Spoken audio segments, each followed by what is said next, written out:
Today we're working at the lathe. We're going to be making a pen from reclaimed sapele for a fraternal brother of mine. Working with basic carbide turning tools, some pen essentials from Rockler and Woodcraft. These are the finished products. We start by ripping the sapele down to dimension. This is from a 100-year-old tabletop that I dug out of the trash. Next, we'll mark the stock a little longer than the brass tubes, and that's so we have some material left over to square the ends and flush to the end of the brass tubes.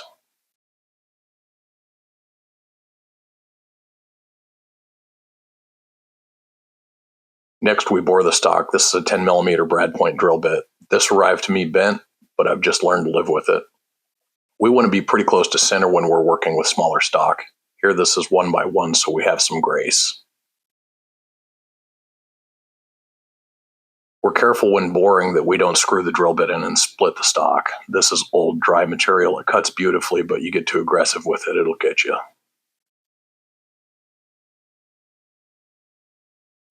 Next, we put a dot of CA glue inside the pen blank and some on the outside of the pen tube.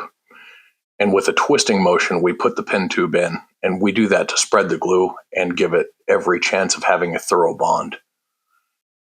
We wipe off the excess so we don't foul the pen mill later.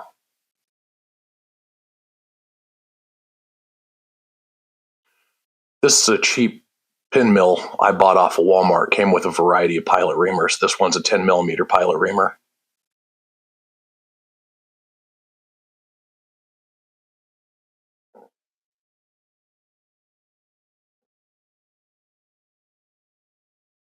Next, we chuck everything up on the lathe. This lathe is 50 years old. I bought it off Craigslist for $100. That's kind of the point of this video, is showing that you don't have to have fancy tools or Festool equipment to do this work. You could get into this for under $200. So we rough the stock down to a round dimension. And next up, I'll use a square carbide turning tool.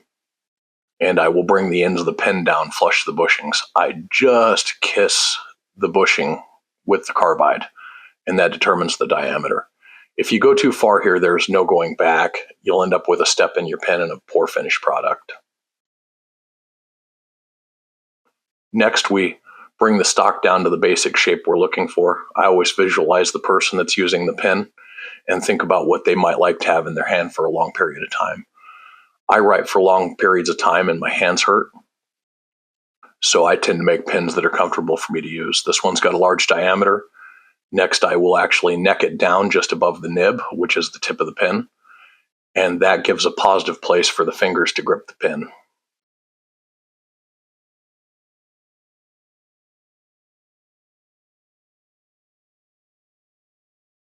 Next, we're using a carbide parting tool, and we're going to make beads to decorate this pen. I do this with a fluid sweeping motion. I found the more relaxed and fluid I am, the better the end result. When I work on this machine, time stops, and I just focus on what I'm doing. I don't care what's going on around me.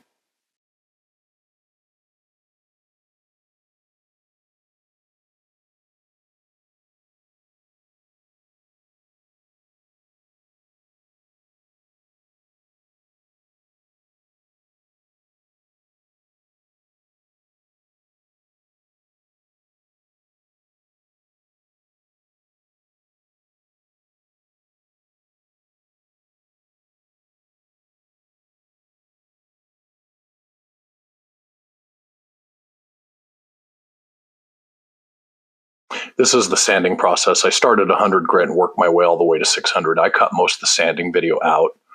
Now we're applying a finish from Doctor's Woodshop. This is a mixture of shellac and walnut oil.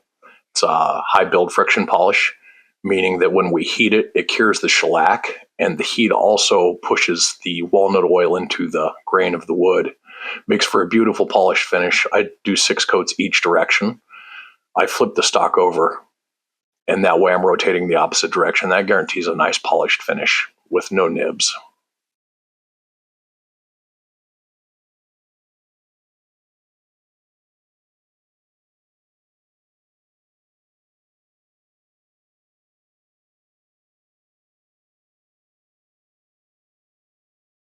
has just a minor luster when it's fully cured.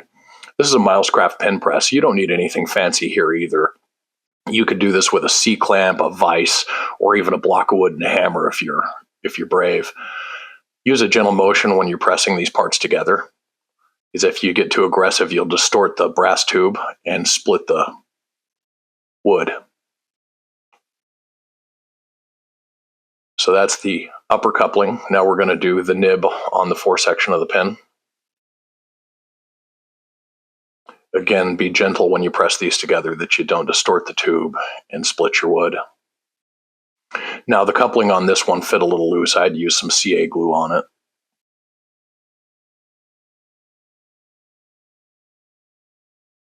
Now the pen cartridge, the pin transmission, and we push both halves of the pin together. I like to align the grain when the pin is closed for presentation. Thanks for watching. Always remember that a poor craftsman blames his tools.